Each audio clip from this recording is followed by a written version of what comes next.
시청하시기 전에 STV 상생방송 구독과 좋아요 눌러주세요.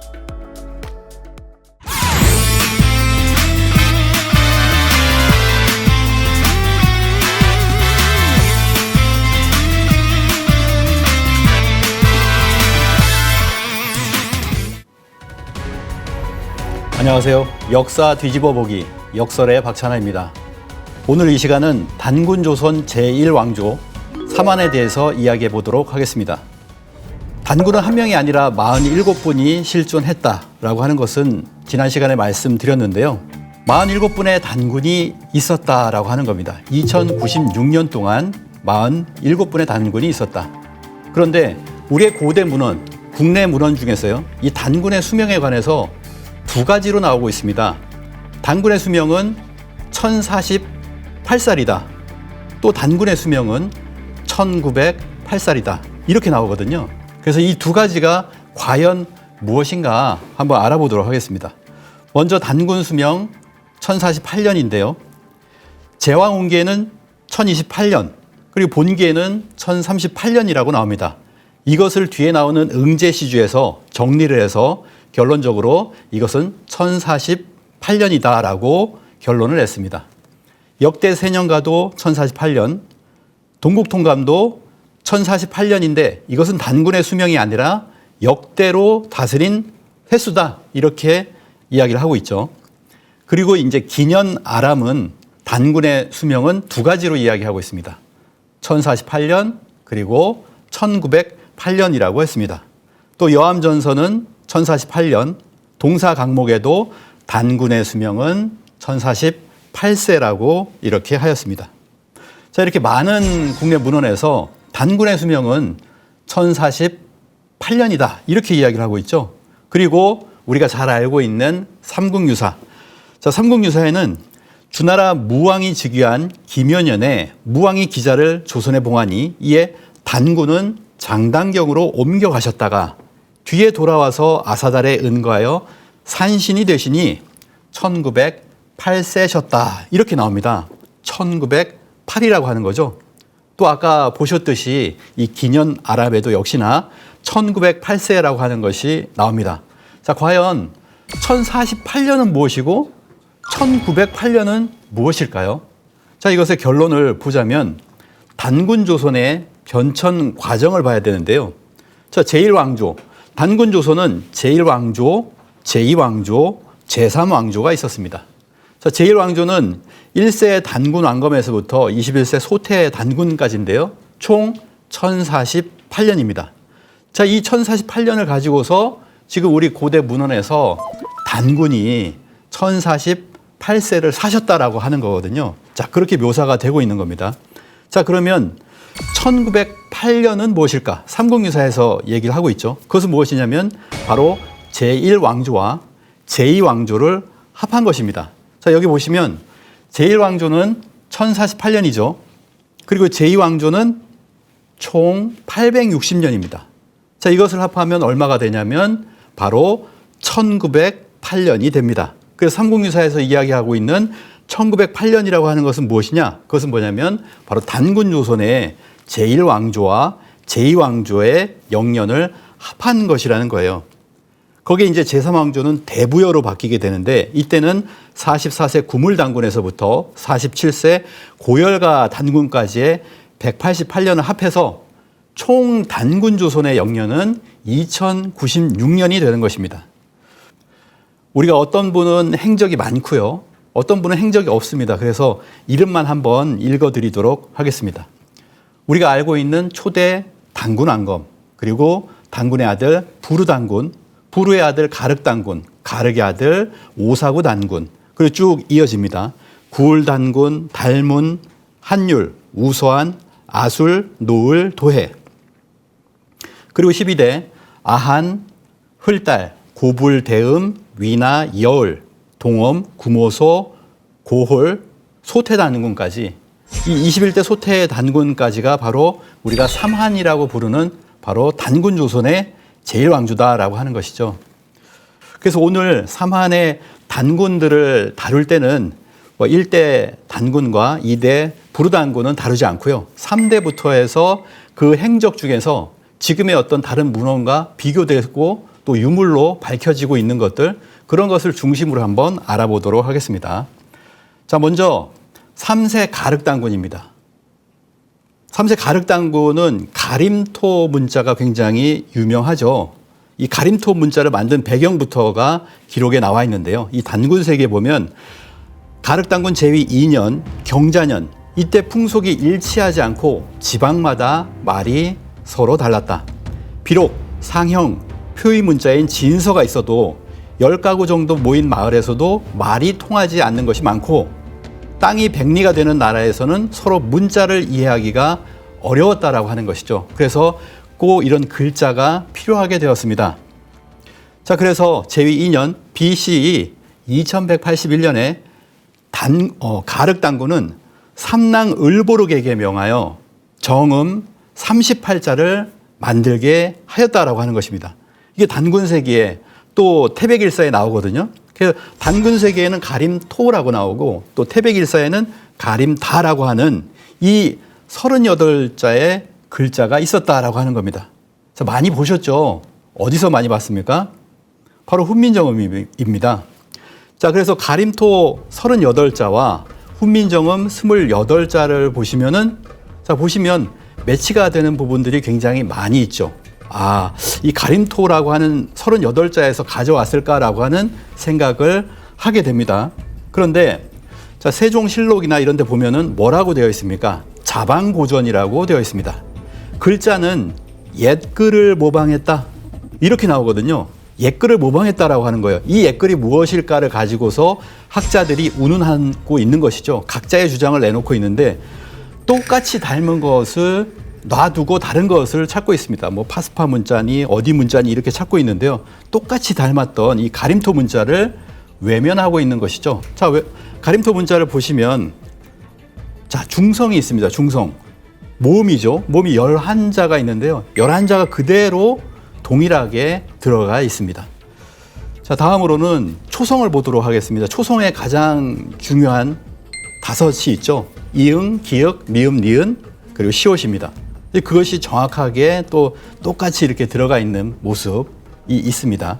자, 그러면 이 가림토는 어떻게 세종대왕에게 전해진 것인가? 가림토가 전해지려면 무엇이 전해져야 됩니까? 바로 단군세기죠. 행촌 이암 선생의 이 단군세기가 어떻게 전해지게 되었는가라고 하는 것입니다. 그 결정적인 역할을 하신 분이 있으신데요. 그분이 바로 행촌 이암의 손자가 되시는 분이에요. 이분이 이원이라고 하는 분인데, 이분이 태종 때부터 우의정 좌의정을 했습니다. 그리고 세종 때 들어서도 그대로 세종 1년 때부터 우의정과 좌의정으로서 핵심적인 그런 어떤 보좌하는 그 역할을 하신 분이 바로 이원입니다. 가까이에서 세종대왕을 보좌하다 보니 우리 할아버지께서 쓰신 저작입니다라고 해서 단군세기를 전했을 가능성이 굉장히 높죠. 그러면서 그 단군세기에 있었던 가림토가 당연히 전해지게 됩니다. 자, 이런 과정이 아니었을까라고 우리가 추정을 해볼 수가 있습니다. 자, 또 하나는 뭐냐면, 자, 일본으로 가시면, 일본에 가보니까요, 뭐가 굉장히 많습니다. 이거 무슨 한글을 베낀 거 아니냐, 이렇게 생각할 수가 있는데요. 그렇지가 않다라는 거죠. 잘 보시면은, 자, 한글, 훈민정음 같으면서도 또 다른 게 있어요. 자, 좀 보이시나요? 자, 뒤에서 말씀드리도록 하겠습니다. 자, 그래서 일본에서는 이 신대 문자를 가짜다, 위조다 이렇게도 주장을 하지만요. 그렇게 주장 못하는 신대 문자가 여럿 있습니다. 이 모든 신대 문자를 그렇게 치부하기에는 어렵다. 그 중에 하나가 뭐냐면 이세신궁에 소장되어 있는 신대 문자입니다. 자, 일본 이세신궁 소장 신대 문자의 연대는 언제냐? 708년이라는 거예요. 8세기입니다. 8세기. 훈민정음 언제 나왔습니까? 뒤에 15세기 중엽 이렇게 나왔죠. 그러면 어떻게 됩니까? 신대 문자가 앞섰다. 그러면은 일본 사람들은 뭐냐면, 야, 이 신대 문자를 가져가서 그걸 가지고서 훈민정음을 만들었다 이렇게 주장할 수 있는 그런 부분이 있거든요. 그게 바로 이세 신궁에 소장된 708년의 신대 문자입니다. 자, 보이시나요? 우리는 다 읽을 수가 있죠. 뭐 기, 뭐 노, 다, 뭐 이런 식으로 읽을 수가 있다라고 하는 겁니다. 그런데 잘 보시면은 훈민정음에 없는 글자들이 좀 있어요. 그건 어디에 있을까? 자, 한번 보도록 하겠습니다. 자, 여기에 보시면은 이 위가 가림토 38자입니다. 그리고 대부분의 신대 문자는 이런 식으로 기록이 되어 있죠. 하나의 샘플을 가져온 것이고요. 자, 보시면 훈민정음엔 없고 가림토에만 있는 글자들이 있습니다. 자, 보이시나요? 이렇게 그릇, 예? 위에 뚜껑이 없는 그릇처럼 이렇게 된 그 글자가 있죠. 그리고 집처럼 된 글자가 있습니다. 그리고 우리가 공사할 때처럼 이렇게 되어 있는 요 글자가 있죠. 잘 보시면 요게 여기에 있습니다. 그렇죠? 그다음에 중간에 보면은 시읒 이응이나 시읒 미음으로 되어 있는 것이 여기 있죠. 가림토에는 있습니다. 훈민정음에는 없죠. 이게 신대문자에 있는 거예요. 신대문자에 있는 이 유, 위로 뚫려 있는 이 글자 어디에 있습니까? 가림토에 있죠. 자, 이걸 보시면은 이 세 가지 문자는 가림토에만 나오고 훈민정음에는 없는 문자입니다. 그러면 뭐냐? 가림토 문자가 일본으로 건너가서 이 대마도에 이제 아히루 가문이 있는데 이 아히루 가문의 문자로 나왔다가 이 신대 문자가 일본 열도로 이렇게 퍼지게 되거든요. 그래서 가림토 문자가 일본으로 건너가서 신대 문자가 만들어졌다라고 하는 것을 누구나 유추할 수 있는 겁니다. 뭐 또 하나 예를 들어볼까요? 이렇게 좀 정자로 되어 있는 부분 보시면은 자, 여기 있죠. 아까 보셨던 가림토 문자만 되어 있는 위로 되어 있는 부분 있죠. 그 다음에 집처럼 되어 있는 부분, 시읒 밑에 이응이나 미음 이렇게 되어 있는 부분이 있습니다. 이게 가림토에만 있는 것이거든요. 중간에 보면은 아까 이게 한자 지금으로 보면 공자처럼 되어 있죠. 자, 요것이 요 그대로 이렇게 되어 있잖아요. 자, 가림토문에 있는 글자들이 신대 문자로 들어갔다라고 하는 거죠. 홍윤기 교수님이 이렇게 얘기합니다. 환단고기가 세상에 나오고 그것을 연구한 결과 자신들의 일본이 이제 연구를 했다는 거예요. 일본의 아이루 문자가 조선의 훈민정음의 뿌리다라고 하는 주장을 철회했다는 겁니다. 일본 학자들이. 왜냐? 신대 문자의 원형인 원시 한글이 이 환단고기 속에 단군색이나 태백일사 속에 가림토, 가림따 문자로 수록되어 있다라고 하는 거예요. 그것을 인정했다라고 홍익 교수님은 이렇게 증언을 해주고 계십니다. 자, 그래서 이렇게 3대 가륵단군 때는 가림토 문자, 이런 문자가 나왔기 때문에 지금의 훈민정음이 나오고 우리가 이 한글을 쓸 수 있게 된 것이거든요. 굉장히 중요한 가륵단군의 행적이었습니다. 자, 두 번째로 3세 가륵단군은 삭정을 약수에 봉하였다. 그리고 이 삭정이 나중에 흉노의 시조가 되었다라고 하는 겁니다. 이 유목민족의 시조를 누가 이게 유목민족의 시조가 되었는가를 명확하게 밝혀주는 것이 또 환단곡인데요. 열량의 욕살이라고 하는 역할을 했던 그 삭정을 약수지방에 봉했다. 이 사람이 흉노의 시조가 되었다라고 하는 겁니다. 자, 흉노의 시조가 되었다라고 하는 것인데, 자, 중국 문헌에도 보면은 비슷한 연대에 대해서 나옵니다. 흉노의 시조가 누구냐? 하오씨의 후예다. 흉노는 하오씨의 후예다. 이렇게 나오거든요. 하오씨.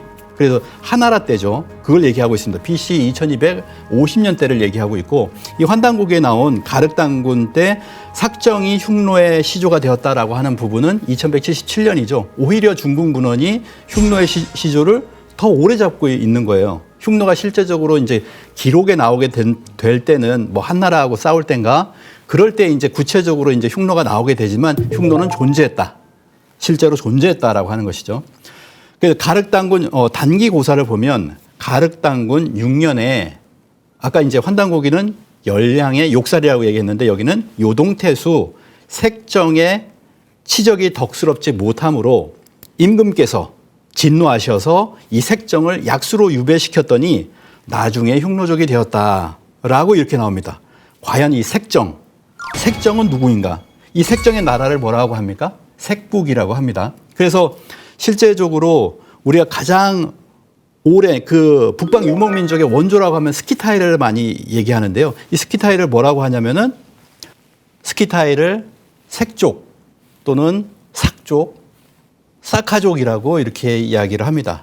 이런 어원을 한번 보시면은 우리가 보았던 삭정에서 삭정, 삭국, 삭족, 삭국, 사카족, 스키족, 스키타이 이거 전부 다 연관이 있는 것이다라고 하는 것을 우리가 살펴볼 수가 있습니다. 특히 이 북사에서는요, 돌고래 선조는 삭국에서 나왔다. 흉노의 북쪽에 살았다라고 하는데 이 삭국도 역시나 삭정과 관련이 있다라고 볼 수가 있는 것이죠. 자, 4세 단군 오사구 단군인데요. 오사구 단군 때는 오사구 단군께서 아우가 오사달입니다. 이 아우 오사달을 몽골이 한으로 봉하셨다. 또는 몽골이 칸으로 봉하셨다라고 하는 부분이 있습니다. 이 몽골이 칸은 어디와 연관이 있겠습니까? 뒤에 몽골족이죠. 그래서 이 단군 조선은요. 이 단군 조선은 바로 여기에서 바로 흉노족, 훈족이라고 얘기하죠. 그리고 돌골, 그리고 몽골과 같은 북방 유목민족이 나갔다라고 하는 것을 이런 문헌에서 보여주고 있습니다. 자, 다음은 이어서 4세 오사구 단군 때의 조계화폐 기록에 대해서 알아보도록 하겠습니다. 자, 그 핵심적인 기록이 뭐냐면 주원공패전이라고 합니다. 원공패전을 사용을 했다라고 하는 겁니다. 자, 그래서 이게 언제냐면 오사구 단군 제위 5년인데요. 단군 조선 시대에 이 동그란 구멍을 뚫은 조계화폐를 쓰고 패전을 주조했다라고 하는 거예요. 이것이 오직 단군 세계에만 남아있는 기록입니다. 그런데 실제로 그런 유물이 나왔다라고 하는 거죠. 1987년에 카오리 조개 화폐에서 이 동그란 구멍이 뚫려 있는 것을 발견을 했어요. 그리고 1996년에는 하가점 하층 문화, 우리 고조선과 관련이 있다라고 하는 이 하가점 하층 문화의 대전자 유적에서는 이 조개 화폐가 무더기로 발견이 되었습니다. 근데 이게 어느 문헌에도 조개 화폐 이거를 갖다가 화폐로 썼다라고 하는 문헌이 없다라고 하는 거죠. 이 화폐에 대한 단군 세기의 기록과 부합하는 조개 화폐 유물이 대전자 유적, 그리고 우화량 홍산 문화 시기에서도 발견이 되었다라고 하는 겁니다. 이 개호지 조개 껍질은요, 외양의 화려함과 견고성 때문에 서기전 3000년경부터 화폐로 사용되었다라고 보는 것이 통설이라고 합니다. 그 시작이 어디냐? 바로 요서 지역, 고조선의 중심지였다는 것입니다. 자, 이거에 대한 연구는요, 바로 김현성, 남창희, 이관홍, 송옥진 교수님 이런 분들이 합작을 해서 연구를 했는데요. 조개화폐 발굴과 단군세기 기록의 사료적 가치 재평가라고 하는 논문이 있습니다. 이게 가장 오래된 이 분야의 논문이고요. 여기에서 김현성 당시 고조선 연구소장은 이렇게 얘기합니다. 발굴 분포와 조개화폐의 출토량을 종합 고찰할 때 명도전이 그렇듯이 이 조개화폐도 고조선의 것일 가능성을 배제할 수 없다. 중국 고고학계에서도 하가점 하층의 조개화폐 사용이 중원에 비해 시기적으로 앞선 것을 근거로 해서 북방 세력의 초기 화폐 문화로서 인정하고 있다라고 이야기를 했습니다. 또 공동 저자인 이관원 교수는요. 카오리 조개는 쿠로시오 난류대에 서식하는 아열대성 종으로서 한류가 남아하는 중국 동남해안에서는 채집하기 어렵다. 중국과는 좀 관련이 없다는 거죠. 중국 본토가 아닌 외부로부터 유입된 것이라면 이 발해만 한반도 지역을 주무대로 하는 해륙 문화 세력이 이 고대 통화를 유통시킨 주체다라고 이렇게 주장을 했습니다. 자, 그리고 이제 송옥진 사단법인 대한사랑의 학술 국장님께서는 단군 조선 화폐 경제에 대한 실론이라고 하는 이런 논문을 단독으로 또 발표를 하셨는데요. 2021년입니다. 여기 보면 이렇게 나옵니다. 자, 단군세기 오사구 단군 시절의 기록이 있는데 그러면서 뭐냐면은 바로 하나라 사람이 와서 물건을 바치고 신서를 구해갔다는 구절이 이어지게 되거든요. 그래서 이는 고조선 지역에서 출토된 납돈과 하나라 지역에서 출토되는 폐화에 대한 설명, 문헌 기록이 정확하게 일치하고 있다. 이것을 극명하게 보여주고 있다라고 합니다. 자, 그래서 바로 이 단군 조선 시대에 이미 화폐를 사용을 했고 그런 화폐 경제를 주도하고 있었는데 그것이 뭐냐? 처음에 조개였다라고 하는 거예요. 그래서 우리가 화폐를 할 때 이 조개 패자를 쓰잖아요. 그래서 그것을 돈으로 인식했다라고 하는 것을 그 한자에서도 그대로 알 수 있다라고 하는 겁니다. 자, 다음으로 5세 구울 단군으로 넘어가 보도록 하겠습니다. 이 5세 구울 단군께서는 순행을 하다가 돌아가셨어요. 어디서? 바로 평양 단군릉에서 돌아가셨습니다. 그래서 1993년에 이 평양 강동현이 있는데요. 여기 대박산의 동남쪽 경사 측면에다가 거의 여기서 단군릉이 발굴이 되었어요. 그래서 그걸 거대화 성역화하는 작업을 북한에서 했습니다. 그런 것이 여기서 이제 보여줄 수가 있는데요. 자, 이거는 너무나 기록이 많아요. 고종실록에 한번 기록을 한번 보도록 하겠습니다. 고종실록에서 의관 백호섭이 상소를 올립니다. 거기 뭐라고 하냐면 지금 단군능이 강동군 읍지에서 서쪽으로 오리 떨어진 태백산 아래에 있습니다. 이것은 이 고을의 읍지와 관서 문원록에 명백히 실려 있습니다. 벌써 문헌이 2개 나오잖아요. 그 고을의 읍지 그리고 관서 문원록에 명백히 실려 있다. 그리고 또 상신 허목이 지은 허목의 단군세가에 보면은 송양 서쪽에 단군총이 있다라고 하는 그 기록이 또 허목의 단군세가에 있는 거예요. 곧 오늘의 강동현이다 이렇게 하였으니 확실한 증거가 명백하다라고 했습니다. 확실한 증거들이 이렇게 많은 겁니다. 그리고 또 뭐냐면 1932년에는 이 평양에서 나온 단군능을 갖다 복원해야 된다. 평양 강동에 그런 운동이 일었어요. 1932년에. 자, 동아일보에 이렇게 사진이 조그맣게 나와 있는데 묘소가 보이죠. 그걸 명확하게 보면은 이렇게 단군능이라고 평양에 있었다라고 하는 겁니다. 과연 이 단군능은 무엇이냐라고 하는 거죠. 자, 그래서 단기고사를 보시면 단기고사에는 이 풍류강을 비류강이라고 하였는데 송양도 강동이라고 하여 그곳에 단군께서 묻혔다라고 되어 있습니다. 자, 그럼 신단실기를 보면요. 여기에는 강동능변에서 송양을 강동현이라고 했으며 제1세 단군 왕검의 능이 아니다. 여기는 명확하겠죠. 이거는 초대 단군 왕검의 능이 아니다. 후대 단군의 능이라고 했습니다. 자, 후대 단군의 능. 과연 이 후대 단군은 누구일까요? 이것을 명확하게 알려주는 것이 바로 단군색인데요. 바로 구울단군의 묘라는 거예요.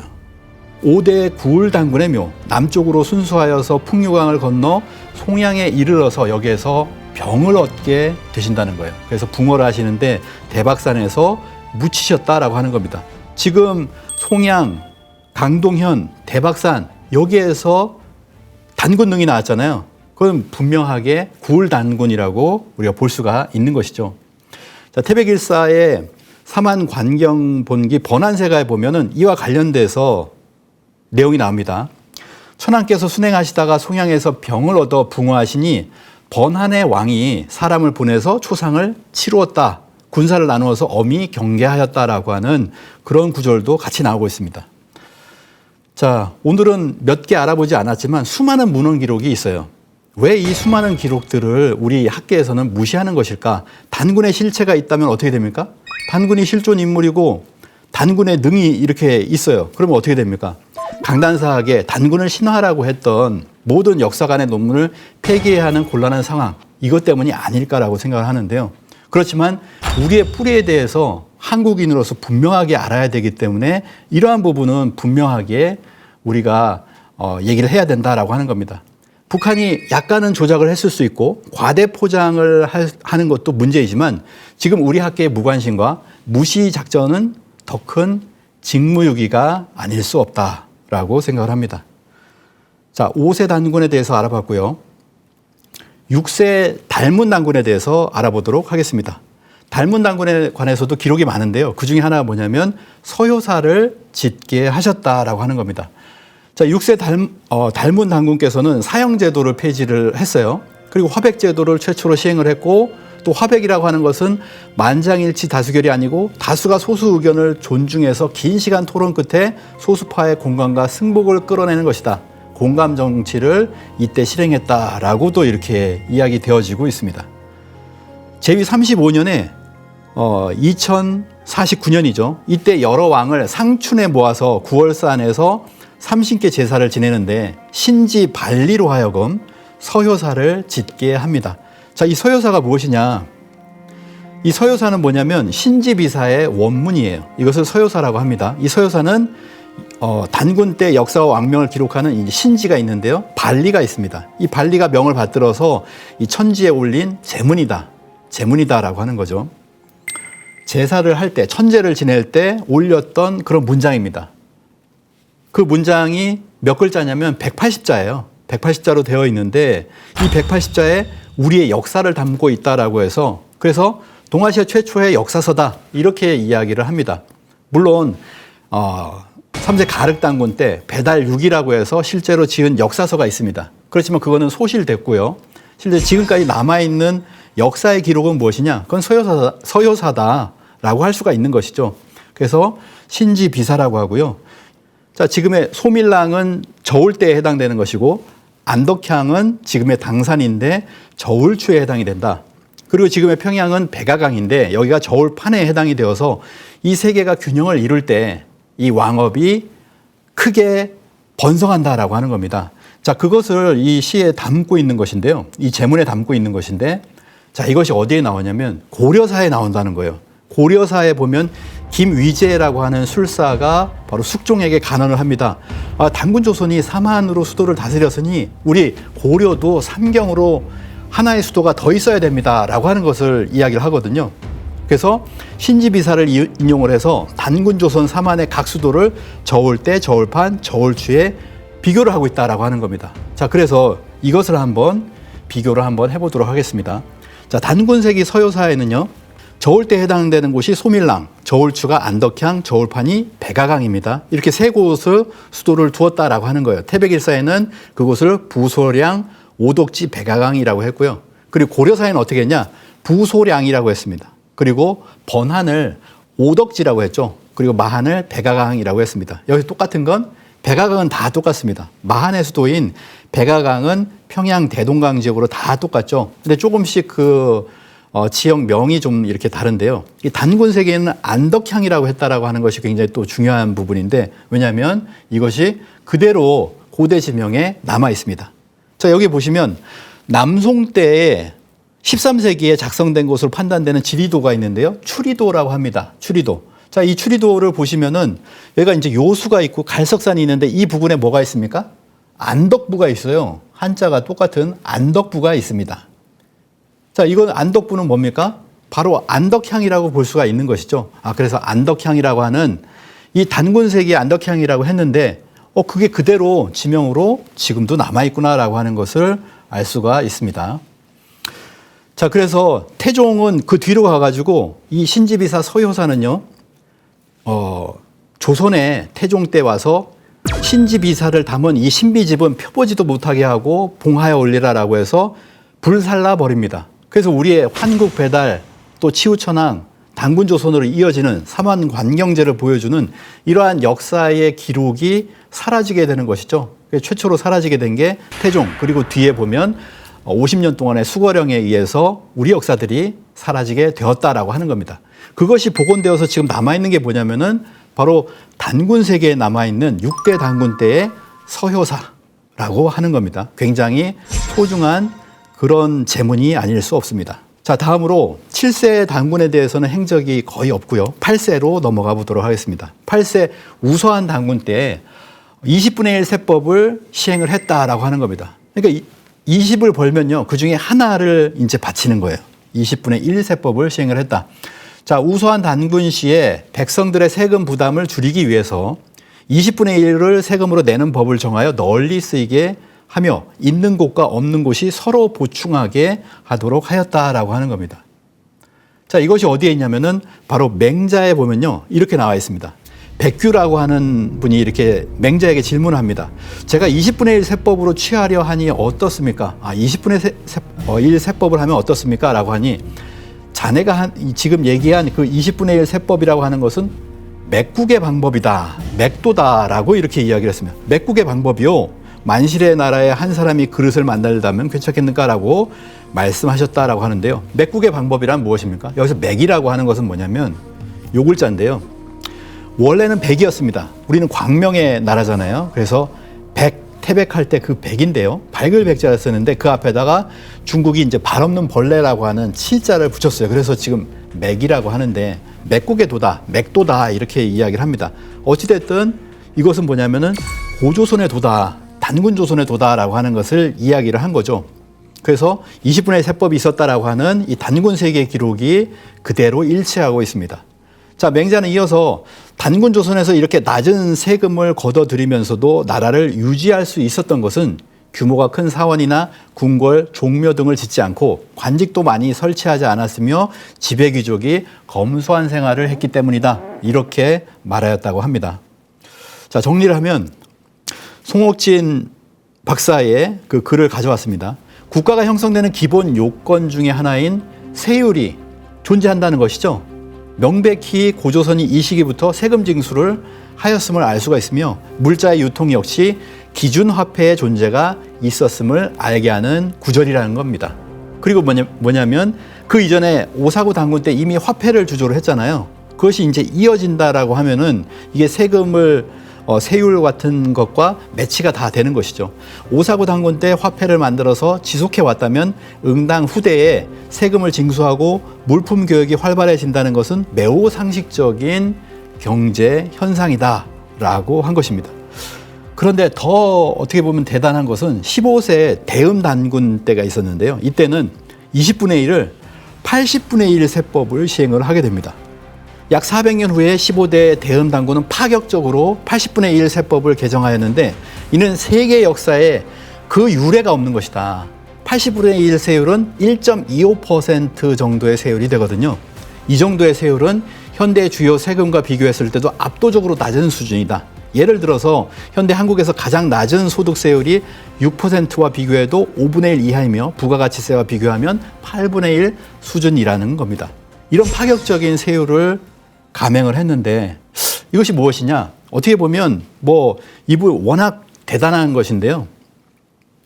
홍익인간이다. 우리가 홍익인간이라고 할 때 이것을 기본적으로 널리 인간을 이롭게 한다라고 이렇게 이야기를 하잖아요. 그것은 뭐냐면은 세금을 감면해 주는 거예요. 우리가 처음에 부루 단군 때 정전법을 시행한 것도 역시나 마찬가지인데 그리고 좀 전에 그 앞에 있는 그 단군께서 20분의 1 세율을 했다라고 하는 것도 마찬가지였습니다. 왜냐하면 중원에서는요 10분의 1 정도밖에 되질 않았어요. 열이면 하나를 바쳐라 라고 하는 거잖아요. 그런데 우리 단군조에서는 뭡니까? 기본이 20분의 1이었습니다. 그리고 15대 단군 때는 80분의 1이었거든요. 그래서 뭐냐면 역시나 홍익인간을 제도화한 것이다 라고 우리가 볼 수가 있는 것이죠. 단군 조선의 제1왕조에 대해서 알아봤는데요. 제1왕조는 사만이라고 불리었고 1048년 동안 존재했습니다. 단군 왕검, 부루 단군을 거쳐서 3세 가륵 단군은 가림토 문자를 만들어냈습니다. 이것이 세종대왕 때 이르러서 훈민정음으로 완성이 되었습니다. 4세 오사구 단군 때는 조개 화폐를 사용했는데요. 요서 지역의 개오지 조개로 입증이 되었습니다. 5세 구울 단군은 돌아가실 때 평양에서 이렇게 돌아가시게 되는데 이 평양에 발굴된 단군릉의 주인공이 바로 구울 단군이라고 하는 것이 입증이 되었습니다. 6세 달문 단군 시 서여사는 신지비사라고 하는 이름으로 고려사와 비교를 통해서도 입증이 되었습니다. 네, 8세 우수한 단군의 20분의 1 세법은 맹자의 맥도를 통해서 입증이 되었는데요. 세율이 있고 기준화폐 역시 존재한다라고 하는 것을 알게 되었습니다. 자, 이것이 이어져서 15세 대음 단군 시에는 80분의 1 세법을 시행하여 홍익인간 정신을 제도 속에서 극대화했다라고 볼 수가 있겠습니다. 자, 오늘 이 시간에는 제1왕조 사만, 이 사만에는 21분의 단군이 계시는데요. 그 21분의 단군 중에서도 반 정도 되는 그런 단군의 행적, 그리고 지금의 유물과 또 문헌과 비교할 수 있는 행적만을 가지고 와서 이 사만의 단군의 일부를 알아보았습니다. 이렇게 47분의 단군이 계시고요. 그 47분의 단군의 모든 행적들이 단군세기 또는 태백일사에 존재한다라고 하는 것, 그 기록이 너무나 소중한 우리의 단군 역사를 알 수 있는 소중한 기록이라고 하는 것을 우리가 이번 시간을 통해서 알게 되었습니다. 감사합니다.